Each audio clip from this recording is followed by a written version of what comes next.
ఒకటొకటిగా పనులు పంచుకుని పెరిగిన మన చనువుని సులువుగా చులకనగా చూడకని పలికెను ప్రతి క్షణమిలా.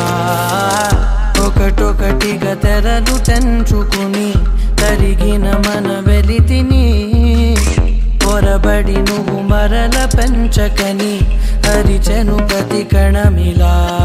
వెతికి వెతికి బతిమాలిన గతము తిరగబడదే, వెనక వెనక అని చేసిన నిజము మరుగుపడదే.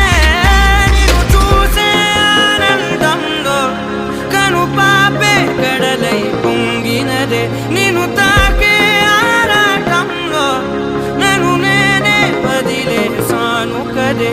అరే భారమెంత నువ్వు మోపినా మనసు తేలికవుతుంది.